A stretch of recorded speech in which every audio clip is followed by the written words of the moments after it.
ನಮಸ್ಕಾರ ವೀಕ್ಷಕರೇ, ಶಾರದಾ ಆಯುರ್ವೇದ ಆಸ್ಪತ್ರೆ ಅರ್ಪಿಸುವಂತಹ ಸಂಜೀವಿನಿ ವಿಶೇಷ ವೈದ್ಯಕೀಯ ಸಂವಾದ ಕಾರ್ಯಕ್ರಮಕ್ಕೆ ಸ್ವಾಗತ. ನಾನು ಕವಿತಾ ಮಾಣಿ. ಕಳೆದ ಹಲವು ಸಂಚಿಕೆಗಳಲ್ಲಿ ಬೇರೆ ಬೇರೆ ಆರೋಗ್ಯ ಸಮಸ್ಯೆಗಳ ಬಗ್ಗೆ ಶಾರದಾ ಆಯುರ್ವೇದ ಆಸ್ಪತ್ರೆ ಬೇರೆ ಬೇರೆ ಒಂದು ವಿಭಾಗದ ಬೇರೆ ಬೇರೆ ವೈದ್ಯರುಗಳು ಮಾಹಿತಿಯನ್ನ ನೀಡ್ತಾ ಬಂದಿದ್ದಾರೆ. ಇವತ್ತು ನಮ್ಮ ಜೊತೆಗೆ ಮಕ್ಕಳ ವಿಭಾಗದ ತಜ್ಞರಾಗಿರುವಂತಹ ಡಾಕ್ಟರ್ ಸೌಮ್ಯ ಅವರು ನಮ್ಮ ಜೊತೆಗಿದ್ದಾರೆ. ಬನ್ನಿ ಅವರ ಹತ್ರನೇ ತಿಳ್ಕೊಳ್ಳೋಣ ಯಾವ ವಿಷಯದ ಬಗ್ಗೆ ಮಾಹಿತಿಯನ್ನ ನೀಡ್ತಾರೆ ಅನ್ನೋದನ್ನ. ಎಸ್ ಡಾಕ್ಟ್ರೆ, ಮೊದಲನೇದಾಗಿ ನಿಮಗೆ ಕಾರ್ಯಕ್ರಮಕ್ಕೆ ಆತ್ಮೀಯವಾದಂತಹ ಸ್ವಾಗತ. ಇವತ್ತು ನಮಗೆ ಯಾವ ವಿಷಯದ ಬಗ್ಗೆ ಮಾಹಿತಿಯನ್ನ ನೀಡಲಿಕ್ಕಿದ್ದೀರಾ? ಸಾಮಾನ್ಯವಾಗಿ ನೀವು ಕೇಳಿರ್ಬೋದು, ಕೆಲವರು ಹೇಳೋದು ಅಂತ ಹೇಳಿದ್ರೆ ಮಗುಗೆ 2 ವರ್ಷ ಆದರೂ ಸಹಿತ ಮಗು ನಡೆದಾಡ್ಲಿಕ್ಕೆ ಇನ್ನೂ ಕಲ್ತಿಲ್ಲ. ಮತ್ತಿನ್ನು ಕೆಲವರು ಹೇಳೋದುಂಟು 3 ವರ್ಷ ಆದರೂ ಸಹಿತ ಮಗು ಸರಿಯಾಗಿ ಮಾತನಾಡೋದಿಲ್ಲ, ಹೆಸರು ಕರೆದ್ರೆ ಅದಕ್ಕೆ ಪ್ರತಿಕ್ರಿಯೆ ಕೊಡ್ತಾ ಇಲ್ಲ ಮಗು. ಹಾಗೆಯೇ ಈಗ ಸಾಮಾನ್ಯವಾಗಿ ಏನಿರ್ತದೆ, ಒಂದು 2-3 ವರ್ಷ ಆಯಿತು ಅಂತ ಹೇಳಿದರೆ ಯಾರಾದರೂ ಪರಿಚಯದವರು ಬಂದಾಗ ಅವ್ರು ನೋಡಿದಾಗ ನಕ್ಕಿದ್ರೆ ಮಗು ಅದಕ್ಕೆ ಪ್ರತಿಕ್ರಿಯಿಸಿ ನಗಬೇಕು. ಕೆಲವೊಂದು ಮಕ್ಕಳಲ್ಲಿ ಅದು ಪ್ರತಿಕ್ರಿಯೆ ಇಲ್ಲ ಅಂತ ಹೇಳ್ತಾರೆ. ಸೊ ಇವೆಲ್ಲ ಬೆಳವಣಿಗೆಗೆ ಸಂಬಂಧಪಟ್ಟ ಸಮಸ್ಯೆಗಳು ಅಂತ ಹೇಳ್ಬೋದು, ಅಥವಾ ನಾವು ಡೆವಲಪ್ಮೆಂಟಲ್ ಡಿಸೆಬಿಲಿಟೀಸ್ ಅಂತ ಹೇಳ್ತೇವೆ. ಸೊ ಅದ್ರ ಬಗ್ಗೆ ಇವತ್ತು ನಾನು ಸ್ವಲ್ಪ ಮಾಹಿತಿ ಕೊಡಲಿಕ್ಕೆ ಇಷ್ಟಪಡ್ತೇನೆ. ಓಕೆ ಡಾಕ್ಟ್ರೆ, ಮೊದಲನೇದಾಗಿ ಬೆಳವಣಿಗೆ ಸಮಸ್ಯೆ ಅಂದರೆ ಏನು ಅಂತ? ಬೆಳವಣಿಗೆ ಸಮಸ್ಯೆ ಅಥವಾ ಬೆಳವಣಿಗೆ ವೈಕಲ್ಯಗಳು ಅಂತ ಹೇಳ್ಬೋದು. ಡೆವಲಪ್ಮೆಂಟಲ್ ಡಿಸೆಬಿಲಿಟಿ ಅಂತ ಹೇಳಿದ್ರೆ ಇದು ಬೆಳವಣಿಗೆ ಹಂತದಲ್ಲಿ ಮಕ್ಕಳಲ್ಲಿ ದೀರ್ಘಕಾಲೀನವಾಗಿ ಕಂಡುಬರುವ ಸಮಸ್ಯೆ ಅಂತ ಹೇಳ್ಬೋದು.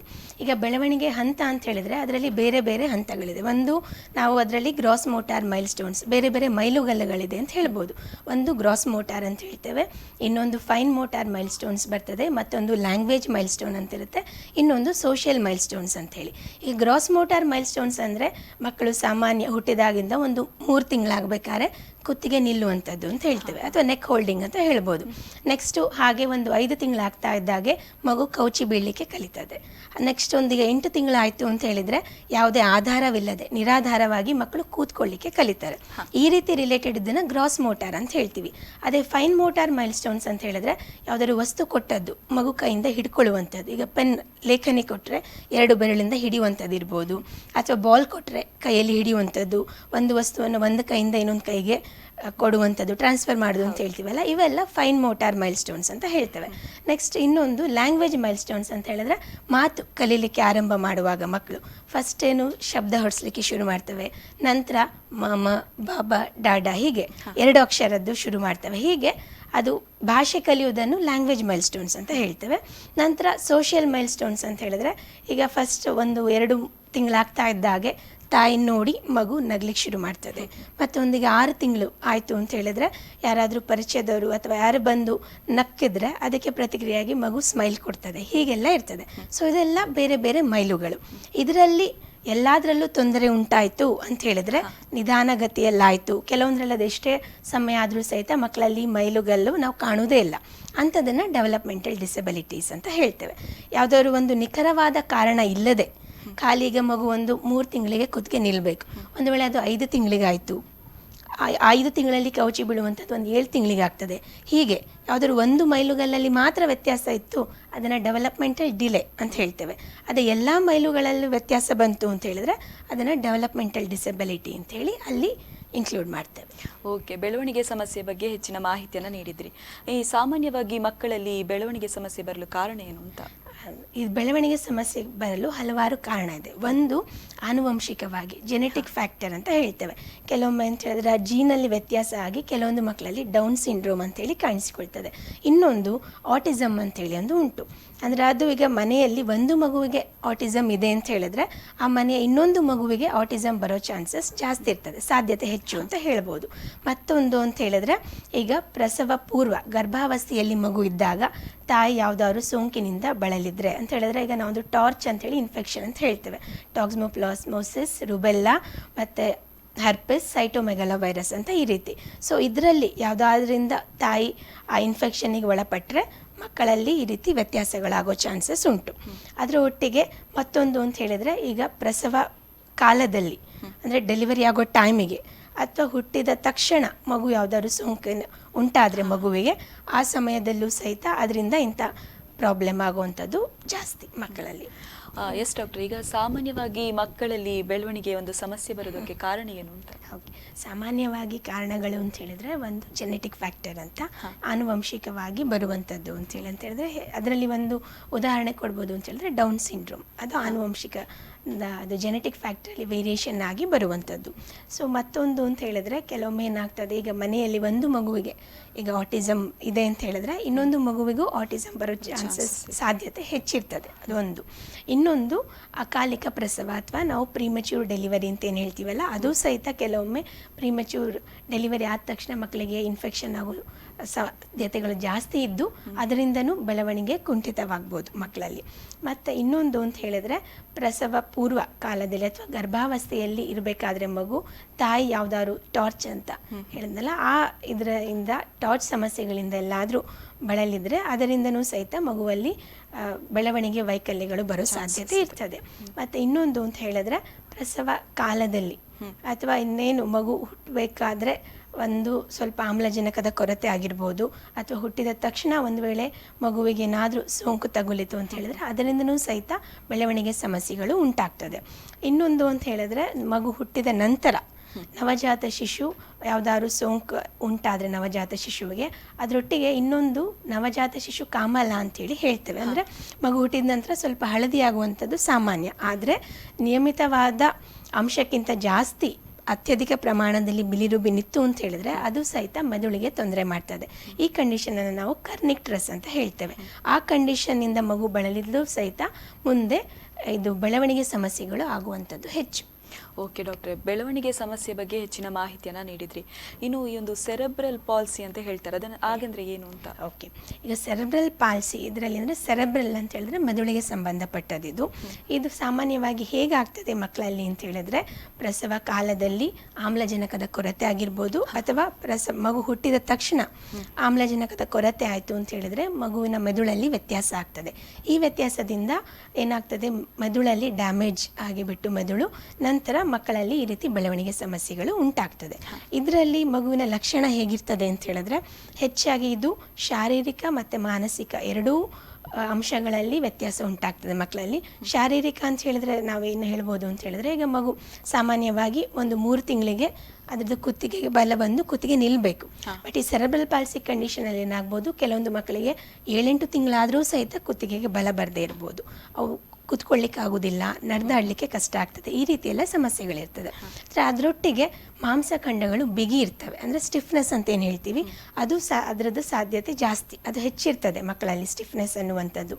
ಮತ್ತು ಅದರೊಟ್ಟಿಗೆ ಕೆಲವೊಂದು ಮಕ್ಕಳಿಗೆ ದೃಷ್ಟಿದೋಷ ಇರ್ಬೋದು ಅಥವಾ ಶ್ರವಣದ ತೊಂದರೆನೂ ಇರ್ತದೆ. ಇನ್ನು ಕೆಲವೊಂದು ಮಕ್ಕಳೇನು ಅಂತ ಹೇಳಿದ್ರೆ ಮಾತನಾಡಲಿಕ್ಕೂ ಅವರಿಗೆ ಕಷ್ಟ ಆಗ್ತದೆ, ಮಾತಾಡಲಿಕ್ಕೂ ಆಗೋದಿಲ್ಲ ಆ ರೀತಿ. ಸೊ ಇದರಲ್ಲಿ ಹೇಗೆ ಅಂತ ಹೇಳಿದ್ರೆ ಎಲ್ಲ ಮಕ್ಕಳಲ್ಲಿನೂ ಎಲ್ಲ ಈ ರೀತಿ ಅಂಶಗಳಲ್ಲಿ ವ್ಯತ್ಯಾಸ ಇರಲೇಬೇಕು ಅಂತಿಲ್ಲ. ಕೆಲವೊಂದು ಮಕ್ಕಳು ಸ್ವಲ್ಪ ಮಟ್ಟಿಗೆ ಮಾತನಾಡೋದಿರ್ತದೆ, ಆದರೆ ಅದಕ್ಕೆ ಕೂತ್ಕೊಳ್ಳಿಕ್ಕೆ ನಡಿಲಿಕ್ಕೆಲ್ಲ ಆಗೋದಿಲ್ಲ. ಕೆಲವೊಂದು ಮಕ್ಕಳಿಗೆ ಕೂತ್ಕೊಂಡು ನಡೆದಾಡಲಿಕ್ಕೆ ಸ್ವಲ್ಪ ಸ್ವಲ್ಪ ಕಲಿತಾರೆ ಮಕ್ಕಳು, ಆದರೆ ಅವರಿಗೆ ಅಂತ ಹೇಳಿದ್ರೆ ಏನು ಕೆಲವೊಂದು ವ್ಯತ್ಯಾಸಗಳು ಗೊತ್ತಾಗೋದಿಲ್ಲ. ಯಾರಾದರೂ ಬಂದರೆ ಅವ್ರದ್ದು ಪರಿಚಯ ಆಗಿರಲಿಕ್ಕಿಲ್ಲ ಅಥವಾ ಮಾತಾಡಲಿಕ್ಕೆ ಶಬ್ದಗಳು ಹೊರಡೋದಿಲ್ಲ, ಹೀಗೆಲ್ಲ ಇರ್ತದೆ. ಹೆಚ್ಚಾಗಿದ್ರಲ್ಲಿ ಅಂದರೆ ಮೆದುಳು ಯಾವ ಭಾಗದಲ್ಲಿ ಮೆದುಳಿಗೆ ತೊಂದರೆ ಆಗ್ತದೆ ಆ ಭಾಗದ್ದು ಕೆಲಸ ಕಾರ್ಯಗಳಲ್ಲಿ ವ್ಯತ್ಯಾಸ ಆಗ್ತದೆ. ಈಗ ಮಾತು ಹೊರಡಿಸುವಂಥ ಮೆದುಳಿನ ಭಾಗದಲ್ಲಿ ಆಮ್ಲಜನಕದ ಕೊರತೆಯಿಂದಾಗಿ ವ್ಯತ್ಯಾಸ ಆಯಿತು ಅಂತ ಹೇಳಿದ್ರೆ ಮಕ್ಕಳು ಮಾತಾಡೋದ್ರನ್ನು ಕಷ್ಟ ಆಗುತ್ತೆ. ಅದು ನಾವು ಏನು ಮಾತಾಡ್ತೀವಿ ಅವರಿಗೆ ಅರ್ಥ ಆಗಲಿಕ್ಕಿಲ್ಲ, ಅವರು ಮಾತಾಡಲಿಕ್ಕೆ ಭಾಷೆ ಹೊರಡಿಸ್ಲಿಕ್ಕೂ ಕಷ್ಟಪಡ್ಬೋದು, ಹೀಗೆ ಇರ್ತದೆ. ಅದೇ ಈಗ ನಾವು ಅಂತ ಹೇಳಿದ್ರೆ ಈಗ ನಡಿಬೇಕು ಅಂತ ಹೇಳಿದ್ರು ಅದಕ್ಕೆ ನಮಗೆ ಕೋಆರ್ಡಿನೇಷನ್ ಅಂತ ಹೇಳ್ತೀವಿ, ಬ್ಯಾಲೆನ್ಸ್ ಬೇಕಾಗ್ತದೆ.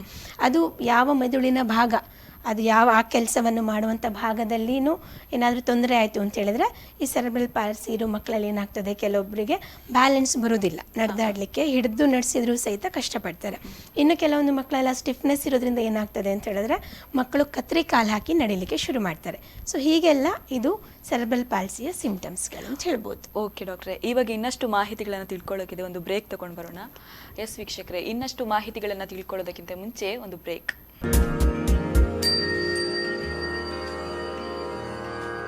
ಬ್ರೇಕ್ನ ಬಳಿಕ ಶಾರದಾ ಆಸ್ಪತ್ರೆ ಅರ್ಪಿಸುವಂತಹ ಸಂಜೀವಿನಿ ವಿಶೇಷ ಕಾರ್ಯಕ್ರಮಕ್ಕೆ ಮತ್ತೆ ಸ್ವಾಗತ.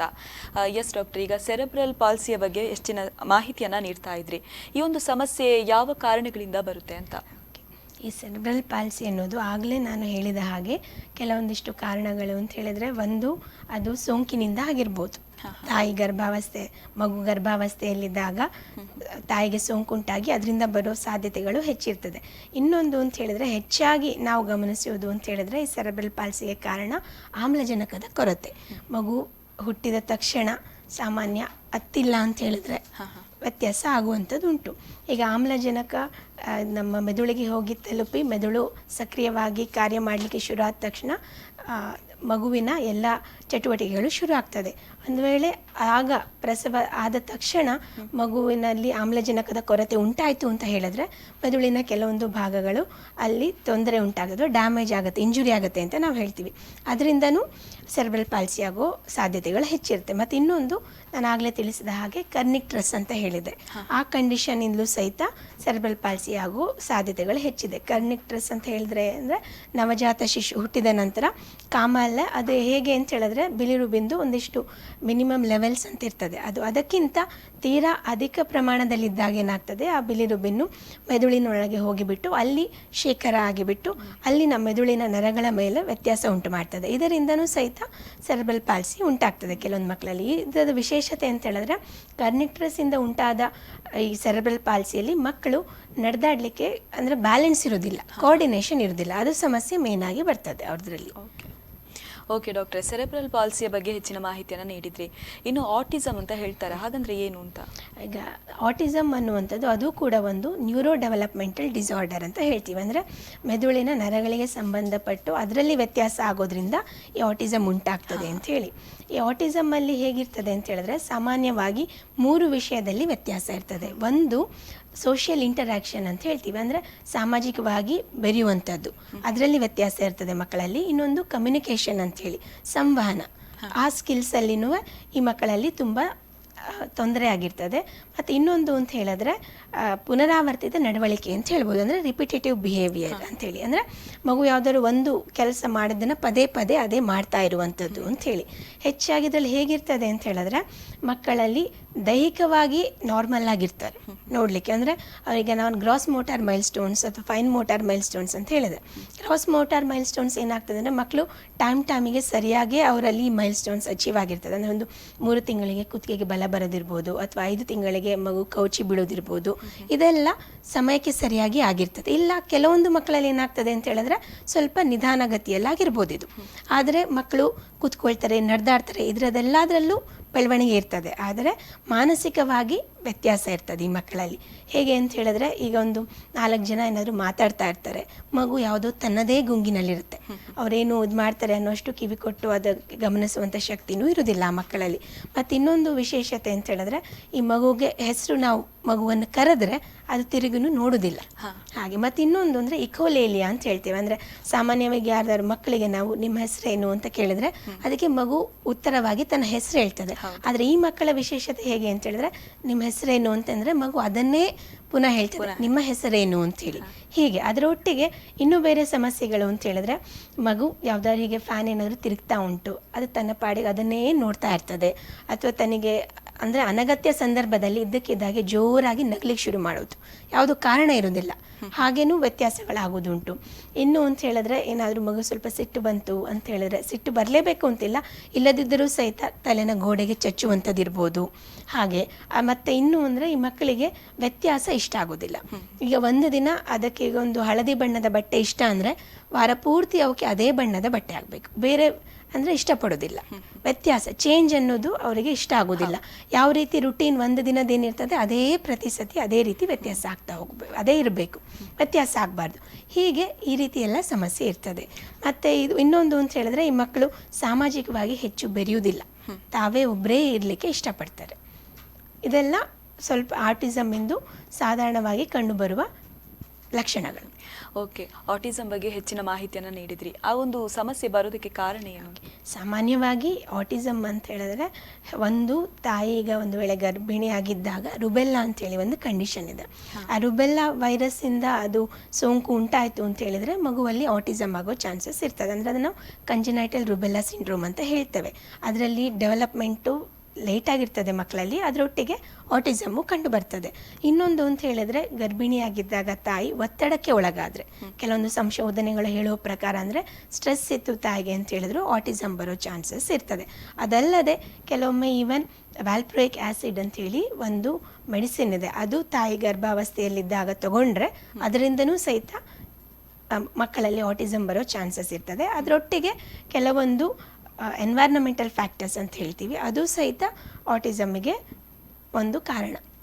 ಓಕೆ, ಆಟಿಸಮ್ ಬಗ್ಗೆ ಹೆಚ್ಚಿನ ಮಾಹಿತಿಯನ್ನು ನೀಡಿದ್ರಿ. ಅದರ ಜೊತೆಗೆ ನೀವು ರುಬೆಲ್ಲಾ ವೈರಸ್ ಅಂತ ಹೇಳಿದ್ರಿ, ಹಾಗಂದ್ರೆ ಏನು ಅಂತ? ಈಗ ರುಬೆಲ್ಲಾ ಅಂತ ಹೇಳಿದ್ರೆ ಹೆಚ್ಚಾಗಿ ಏನಾಗ್ತದೆ, ತಾಯಿ ಗರ್ಭಿಣಿಯಾಗಿದ್ದಾಗ ತಾಯಿಗೆ ಮೈ ಮೇಲೆ ರ್ಯಾಷಸ್ ಬೀಳುವಂಥದ್ದು, ಜ್ವರ ಇರುವಂಥದ್ದು ಹೀಗೆಲ್ಲ ಇರ್ತದೆ. ಅದು ಸಾಮಾನ್ಯ ಗರ್ಭಿಣಿಯರಲ್ಲಿ ಬರ್ತದೆ. ಸೊ ಆ ರೀತಿ ಇದ್ದದ್ದು ವೈರಸ್ ಸೋಂಕಿನಿಂದ ಉಂಟಾಗಿ ಜ್ವರ ಮತ್ತು ಮೈ ಮೇಲೆ ರ್ಯಾಷಸ್ ಎಲ್ಲ ಬಿದ್ದಾಗ ಯೂಶಲಿ ಅದು ಸಾಮಾನ್ಯವಾಗಿ ಒಂದು 3 ತಿಂಗಳಲ್ಲಿ, ಅಂದರೆ 3 ತಿಂಗಳೊಳಗಡೆ ಏನಾಗ್ತದೆ, ಗರ್ಭಾವಸ್ಥೆಯಲ್ಲಿ ಮೊದಲ 3 ತಿಂಗಳಲ್ಲಿ ಮಕ್ಕಳಲ್ಲಿ ಬೇರೆ ಬೇರೆ ಅಂಗಾಂಗಗಳೆಲ್ಲ ಉತ್ಪತ್ತಿಯಾಗ್ಲಿಕ್ಕೆ ಶುರು ಆಗುತ್ತೆ. ಆ ಟೈಮಲ್ಲಿ ಏನಾದರೂ ತಾಯಿಗೆ ಇದು ಸೋಂಕು ತಗುಲಿತು ಅಂತ ಹೇಳಿದರೆ ಆ ಅಂಗಾಂಗಗಳಲ್ಲಿ ವ್ಯತ್ಯಾಸ ಆಗ್ತದೆ. ಅದರಿಂದ ಮಕ್ಕಳಲ್ಲಿ ಈ ರೀತಿ ಸಮಸ್ಯೆ, ಹುಟ್ಟಿದ ಮಗುವಲ್ಲಿ ಸಮಸ್ಯೆ ಆಗೋ ಚಾನ್ಸಸ್ ಜಾಸ್ತಿ. ಓಕೆ, ಈ ಒಂದು ಸಮಸ್ಯೆ ಕಂಪ್ಲೀಟ್ ಆಗಿ ಕ್ಯೂರ್ ಆಗೋದಕ್ಕೆ ಏನಾದರೂ? ಈ ಡೆವಲಪ್ಮೆಂಟಲ್ ಡಿಸಬಿಲಿಟಿ ಅನ್ನೋ ಸಮಸ್ಯೆ ಅದನ್ನು ನಾವು ಪೂರ್ಣವಾಗಿ ಗುಣಪಡಿಸಲು ಸಾಧ್ಯ ಇಲ್ಲ, ಆದರೆ ಅದರಲ್ಲಿ ಸ್ಥಿತಿಯಲ್ಲಿ ಸುಧಾರಣೆಯನ್ನು ತರ್ಬೋದು. ಓಕೆ ಡಾಕ್ಟರ್, ಈ ಬಗ್ಗೆ ಇನ್ನಷ್ಟು ಮಾಹಿತಿಗಳನ್ನ ತಿಳ್ಕೊಳ್ಳೋಣ. ಒಂದು ಬ್ರೇಕ್ ತಗೊಂಡು ಬರೋಣ. ಎಸ್ ವೀಕ್ಷಕರೇ, ಶಾರದಾ ಆಯುರ್ವೇದ ಆಸ್ಪತ್ರೆ ಅರ್ಪಿಸುವಂತಹ ಸಂಜೀವಿನಿ ಕಾರ್ಯಕ್ರಮದಲ್ಲಿ ಈಗ ಸ್ಮಾಲ್ ಬ್ರೇಕ್.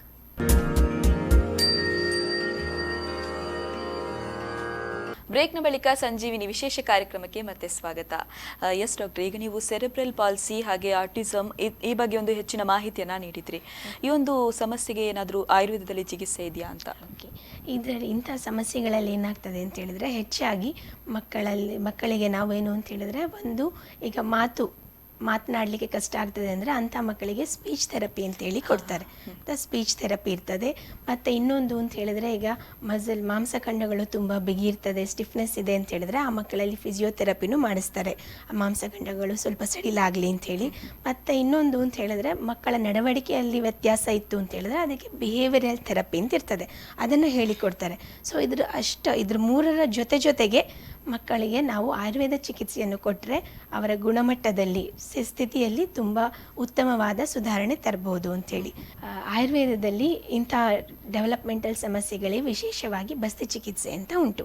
ಈ ಬಸ್ತಿ ಚಿಕಿತ್ಸೆಯಿಂದ ಮಕ್ಕಳಲ್ಲಿ ಉತ್ತಮ ಸುಧಾರಣೆ ಬರ್ತದೆ. ಅದರೊಟ್ಟಿಗೆ ನಸ್ಯ ಅಂತ ಉಂಟು ಮತ್ತು ಶಾಲಿಪಿಂಡ ಸ್ವೇದ ಅಂಥೇಳಿ ನಾವು ಮಾಡ್ತೇವೆ. ಅದರಿಂದ ಮಾಂಸಖಂಡಗಳಿಗೆ ಬಲ ಬರೋ ಥರ ನಾವು ಆ ಚಿಕಿತ್ಸೆಯನ್ನು ಉಪಯೋಗಿಸ್ತೇವೆ. ಅದಲ್ಲದೆ ಶಿರೋಧಾರ ಹಾಗೆ ಇನ್ನಿತರ ಮುಂತಾದ ಚಿಕಿತ್ಸಾ ವಿಧಾನಗಳಿದೆ. ಅದು ಆ ಮಗುವಿನ ಲಕ್ಷಣಗಳಿಗೆ ತಕ್ಕಂತೆ ನಾವು ಅದನ್ನು ಉಪಯೋಗಿಸ್ಬಿಟ್ಟು ಚಿಕಿತ್ಸೆಯನ್ನು ಮಾಡ್ತೇವೆ. ಓಕೆ ಡಾಕ್ಟರ್, ಈಗ ಆಯುರ್ವೇದದಲ್ಲಿ ಹೊರತುಪಡಿಸಿ ಬೇರೆ ಏನಾದರೂ ಇದಕ್ಕೆ ಚಿಕಿತ್ಸೆ ಇದೆಯಾ ಅಂತ? ಬೇರೆ ಅಂತ ಹೇಳಿದ್ರೆ ಹೆಚ್ಚಾಗಿ ನಾನು ಥೆರಪೀಸ್ ಅಂತ ಹೇಳಿದ್ನಲ್ಲ, ಈಗ ಬಿಹೇವಿಯರಲ್ ಥೆರಪಿ ಇರ್ಬೋದು, ಸ್ಪೀಚ್ ಥೆರಪಿ ಇರ್ಬೋದು, ಫಿಸಿಯೋಥೆರಪಿ, ಈ ರೀತಿ ಥೆರಪೀಸ್ ಮಾಡಿ ಮತ್ತು ಅದರೊಟ್ಟಿಗೆ ಆಕ್ಯುಪೇಷನಲ್ ಥೆರಪಿ ಅಂತ ಇರ್ತದೆ. ಅಂದರೆ ಸುಮಾರು ಇಷ್ಟು ಮಕ್ಕಳಲ್ಲಿ ಏನಾಗ್ತದೆ, ಆ ಮಕ್ಕಳಿಗೆ ದೈನಂದಿನ ಕೆಲಸ ಕಾರ್ಯಗಳನ್ನು ಮಾಡಲಿಕ್ಕೆ ಆಗೋದಿಲ್ಲ. ಈಗ ಶರ್ಟಿಂದ ಬಟನ್ ಹಾಕ್ಕೊಳ್ಬೇಕಂದ್ರೂ ಕಷ್ಟ ಇರ್ತದೆ. ಇದನ್ನೆಲ್ಲ ನಾವು ಮಕ್ಕಳಿಗೆ ಯಾವ ರೀತಿ ಹೇಳಿಕೊಡ್ಬೋದು, ಆ ರೀತಿ ಹೇಳಿಕೊಡೋದಕ್ಕೆ ಆಕ್ಯುಪೇಷನಲ್ ಥೆರಪೀಸ್ ಅಂತ ಬರ್ತದೆ. ಸೊ ಇದೆಲ್ಲ ಥೆರಪೀಸ್ ಒಟ್ಟಿಗೆ ನಾವು ಟ್ರೀಟ್ಮೆಂಟ್ ಮಾಡಿಸ್ಬೋದು. ಮತ್ತು ಯಾವುದೇ ಚಿಕಿತ್ಸಾ ಪದ್ಧತಿಯಲ್ಲಾಗಲಿ ಇದನ್ನು ಪೂರ್ತಿ ನಾವು ಗುಣಪಡಿಸ್ತೇವೆ ಅಂತ ಆಗೋದಿಲ್ಲ. ಓಕೆ ಡಾಕ್ಟರ್, ಈ ಶಾರದಾ ಆಸ್ಪತ್ರೆಯಲ್ಲಿ ಇದಕ್ಕೆ ಬೇಕಾದಂಥ ಎಲ್ಲ ಫೆಸಿಲಿಟಿ ಇದೆಯಾ? ಫೆಸಿಲಿಟೀಸ್ ಅನ್ನ ಈಗ ಹೇಳಿದ್ನಲ್ಲ, ಈಗ ನಾವು ಚಿಕಿತ್ಸೆಯಲ್ಲಿ ತಿಳಿಸಿದ ಹಾಗೆ ಬಸ್ತಿ ಚಿಕಿತ್ಸೆ ಇರ್ಬೋದು, ನಸ್ಯ ಇರ್ಬೋದು, ಶಿರೋಧಾರ ಇರ್ಬೋದು, ಇವೆಲ್ಲ ಚಿಕಿತ್ಸೆಯನ್ನು ನಾವು ನಮ್ಮ ಆಸ್ಪತ್ರೆಯಲ್ಲಿ ಮಾಡ್ತೇವೆ. ಸೊ ಈ ಚಿಕಿತ್ಸಾ ವಿಧಾನದಿಂದ ಮಕ್ಕಳಲ್ಲಿ ಉತ್ತಮವಾದ ಸುಧಾರಣೆಯನ್ನು ತರಬಹುದು. ಈ ಒಂದು ಸಮಸ್ಯೆ ಇರೋರು ಎಷ್ಟರ ಮಟ್ಟಿಗೆ ಬರ್ತಾರೆ ಆಸ್ಪತ್ರೆಗೆ ಅಂತ? ಎಷ್ಟರ ಮಟ್ಟಿಗೆ ಅಂದರೆ ಇದು ಸಾಮಾನ್ಯ. ಈಗ ಸಮಸ್ಯೆ ಹೇಗೆ ಅಂತ ಹೇಳಿದ್ರೆ ಈಗ ಮೊದಲಿಗಿಂತ ಜಾಸ್ತಿ ಆಗ್ತಾ ಉಂಟು. ಈಗ 1,000 ಮಕ್ಕಳಿದ್ದಾರೆ ಅಂದರೆ ಅದರಲ್ಲಿ ಒಂದು 3 ರಿಂದ 4 ಮಕ್ಕಳಿಗೆ ಈ ಸಮಸ್ಯೆ ಇರ್ತದೆ. ಆಟಿಸಮ್ ಇರ್ಬೋದು, ಸೆರೆಬ್ರಲ್ ಪಾಲ್ಸಿ ಇರ್ಬೋದು, ಈ ಕಂಡೀಷನ್ಗಳು. ಹಾಗಾಗಿ ಈ ಕಂಡೀಷನ್ ಇದ್ದ ಮಕ್ಕಳು ಬಂದಾಗ ಅವರಿಗೆ ನಾವು ಟ್ರೀಟ್ಮೆಂಟ್ ಮಾಡಿ ಕಳಿಸುವುದುಂಟು. ಓಕೆ ಡಾಕ್ಟರ್, ಈಗ ಕೊನೆಯದಾಗಿ ವೀಕ್ಷಕರಿಗೆ ಏನು ಹೇಳಲಿಕ್ಕೆ ಇಷ್ಟಪಡ್ತೀರಾ? ಅಂದರೆ ವೀಕ್ಷಕರಲ್ಲಿ ಹೇಳೋದು ಇಷ್ಟೇ, ಈಗ ಮಕ್ಕಳು ಹುಟ್ಟಿದಾಗಿನಿಂದ ಅವರ ಬೆಳವಣಿಗೆಯನ್ನು ಅವರು ಹಂತವಾಗಿ ಕರೆಕ್ಟಾಗಿ ಗಮನಿಸಿ, ಒಂದು ವೇಳೆ ಮಕ್ಕಳ ಬೆಳವಣಿಗೆಯಲ್ಲಿ ಏನಾದರೂ ವ್ಯತ್ಯಾಸ ಇದೆ ಅಂಥೇಳಿ ಅವರಿಗೆ ಕಂಡು ಬಂದರೆ ಆದಷ್ಟು ಬೇಗನೆ ಬಂದು ಅದಕ್ಕೆ ವೈದ್ಯಕೀಯ ಪರಿಹಾರ ತಗೊಳ್ಳೋದು ಉತ್ತಮ ಅಂತೇಳಿ. ಯಾಕಂದರೆ ಇದು ನಿಧಾನ ಆದಷ್ಟು ಸಮಸ್ಯೆ ಉಲ್ಬಣಗೊಳ್ಳೋದು ಜಾಸ್ತಿ. ನೋಡಲಿಕ್ಕೆ ಅಂದರೆ ನಮಗದರಲ್ಲಿ ವ್ಯತ್ಯಾಸ ಅಂದರೆ ಹೆಚ್ಚಂತೇನಾಗೋದಿಲ್ಲ. ಯಾವ ಇದರಲ್ಲಿ ಮೆದುಳಿನಲ್ಲಿ ವ್ಯತ್ಯಾಸ ಯಾವ ಭಾಗದಲ್ಲಾಗಿದೆ ಅದರಿಂದಲೇ ಈ ಸಮಸ್ಯೆ ಉಂಟಾಗ್ತದೆ. ಆದರೆ ಅದು ಅಂದರೆ ನಂತರ ನಮಗೆ ಫಸ್ಟ್ ಅದು ಮಕ್ಕಳಲ್ಲಿ ಈಗ ಒಂದು ವೇಳೆ ಗ್ರಾಸ್ ಮೋಟಾರ್ ಮೈಲ್ ಸ್ಟೋನ್ಸಲ್ಲಿ ವ್ಯತ್ಯಾಸ ಇದೆ ಅಂದರೆ ಮೊದಲಿಗೆ ಅದು ಕುತ್ತಿಗೆ ನಿಲ್ಲುವುದಿಲ್ಲ ಅಂತ ಹೇಳ್ಬೋದು, ನಂತರ ಕೂರ್ಲಿಕ್ಕೆ ಕಲಿಯೋದಿಲ್ಲ ಅಂತ. ಹೀಗೆ ನಮಗೆ ನೋಡಿದರೆ ಅದು ಬೆಳೀತಾ ಇದೆ ಅಂತ ಅನಿಸ್ತದೆ, ಆದರೆ ಅದು ಮೊದಲೇ ಮೆದುಳಿನ ಭಾಗದಲ್ಲಿ ವ್ಯತ್ಯಾಸ ಆಗಿರೋದ್ರಿಂದ ಈ ಬೆಳವಣಿಗೆಗಳು ಕಂಡು ಬರೋದಿಲ್ಲ. ಹಾಗಾಗಿ ಆದಷ್ಟು ಪೋಷಕರು ಇದನ್ನು ವ್ಯತ್ಯಾಸವನ್ನು ಗಮನಿಸಿ ಆದಷ್ಟು ಬೇಗ ಬಂದರೆ ಮೊದಲಿಗೆನೆ ಅದರಿಂದ ಇದರಲ್ಲಿ ಸುಧಾರಣೆ ಉತ್ತಮವಾಗ್ತದೆ ಅಂತೇಳಿ. ಯಾಕಂದರೆ ಪೂರ್ತಿ ಈಗ ಒಂದು 3 ವರ್ಷದ ನಂತರ ಆ ಟೈಮಿಗೆ ಏನಾಗ್ತದೆ, ಮಗು ನಡಿಲಿಕ್ಕೆ ಏನೂ ಆಗೋದಿಲ್ಲ ಅಂತ ಆಗ ಬರುವುದಕ್ಕಿಂತ ಮೊದಲೇ ಆಗ ಕೂತ್ಕೊಳ್ಳಿಕ್ಕೂ ಆಗೋದಿಲ್ಲ, ನಡಿಲಿಕ್ಕೆ ಆಗೋದಿಲ್ಲ ಅಂಥೇಳಿ ಅಷ್ಟರ ಮಟ್ಟಿಗೆ ಕಾದು ನಂತರ ಬರೋದಕ್ಕಿಂತ ಮೊದಲೇ ಸಾಧಾರಣವಾಗಿ ಅವರಿಗೆ ಗಮನಿಸಿರ್ತಾರೆ ಅವರು ಮಗು ಅಂತ ಹೇಳಿದ್ರೆ ಯಾಕೋ ಬೇರೆ ಮಕ್ಕಳಷ್ಟು ನಮ್ಮ ಮಗು ಆ ಇದರಲ್ಲಿ ಬೆಳವಣಿಗೆ ಆಗ್ತಾ ಇಲ್ಲ, ಅದೇ ಗತಿಯಲ್ಲಿ ಅದೇ ಸ್ಪೀಡಲ್ಲಿ ಬೆಳೀತಾ ಇಲ್ಲ, ವ್ಯತ್ಯಾಸ ಉಂಟು ಅಂತ ಅವ್ರಿಗೆ ಗೊತ್ತಿರ್ತದೆ. ಸೊ ಹಾಗಿದ್ದಾಗ ಅದನ್ನು ಗಮನಿಸಿಬಿಟ್ಟು ಸರಿಯಾದ ಅದಕ್ಕೆ ಸೂಕ್ತವಾದ ವೈದ್ಯಕೀಯ ಸಲಹೆ ತಗೊಂಡು ಅದನ್ನು ಟ್ರೀಟ್ಮೆಂಟನ್ನು ತಗೊಳ್ಳೋದು ಉತ್ತಮ ಅಂತ ಹೇಳಿ.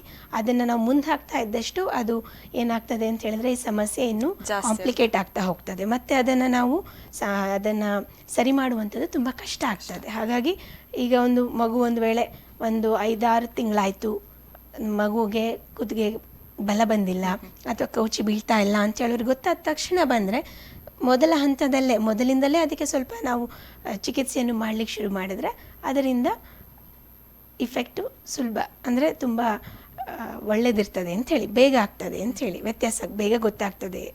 ಪೂರ್ತಿ ತುಂಬ ಒಂದು 3 ವರ್ಷ ತನಕ ಕಾದು ಮತ್ತು ಆಗೋದಿಲ್ಲ ಅಂತ ಹೇಳಿದ್ರೆ ಇನ್ನೇನಾಗ್ತದೆ ಅಂತ ಹೇಳಿದ್ರೆ 3 ವರ್ಷಕ್ಕೆ ಈಗ ಒಂದು ವೇಳೆ ಮಗುದು ಬೆಳವಣಿಗೆ 6 ತಿಂಗಳಾಗೆ ಇತ್ತು ಅಂತ ಹೇಳಿದರೆ ಮಗುದು ಸ್ವಲ್ಪ ಅಂದರೆ ವಿದ್ ಸಪೋರ್ಟು ನಿಂತ್ಕೊಳ್ಳಿಕ್ಕೆ ನಡೆದಾಡಲಿಕ್ಕೆ ಕಲಿಬೇಕು ಅಂದರೆ 6 ವರ್ಷ ತನಕ ಹೋಗಬೇಕಾಗತ್ತೆ. ಸೊ ಹಾಗೆ ಅಷ್ಟು ಅದನ್ನು ಅವರು ಮುಂದೆ ಹಾಕೋದಕ್ಕಿಂತ ಮೊದಲೇ ಗಮನಿಸಿದಾಗ ಬಂದು ಅದಕ್ಕೆ ಚಿಕಿತ್ಸೆ ತಗೊಂಡ್ರೆ ಮಕ್ಕಳಲ್ಲಿ ಬೇಗ ಸುಧಾರಣೆ ಬರುತ್ತೆ ಅಂತ ಹೇಳ್ಬೋದು. ಓಕೆ ಡಾಕ್ಟ್ರೆ, ಇಷ್ಟೊತ್ತು ನಮ್ಮ ಜೊತೆಗಿದ್ದು ಮಕ್ಕಳ ಒಂದು ಬೆಳವಣಿಗೆಯ ಸಮಸ್ಯೆ ಬಗ್ಗೆ ಹೆಚ್ಚಿನ ಮಾಹಿತಿಯನ್ನು ನೀಡಿದ್ರಿ, ಅದಕ್ಕಾಗಿ ನಿಮಗೆ ಧನ್ಯವಾದ. ನಮಸ್ತೆ. ಎಸ್ ವೀಕ್ಷಕರೇ, ಇವತ್ತು ನಮಗೆ ಒಂದು ಬೆಳವಣಿಗೆಯಲ್ಲಿ ಆಗುವಂತಹ ಸಮಸ್ಯೆಯ ಬಗ್ಗೆ ಹೆಚ್ಚಿನ ಮಾಹಿತಿಯನ್ನು ನೀಡಿದ್ರು. ಮುಂದಿನ ಸಂಚಿಕೆಯಲ್ಲಿ ಮತ್ತೆ ಭೇಟಿಯಾಗೋಣ. ಅಲ್ಲಿವರೆಗೆ ನೋಡ್ತಾ ಇರಿ V4 ನ್ಯೂಸ್. ನಮಸ್ಕಾರ.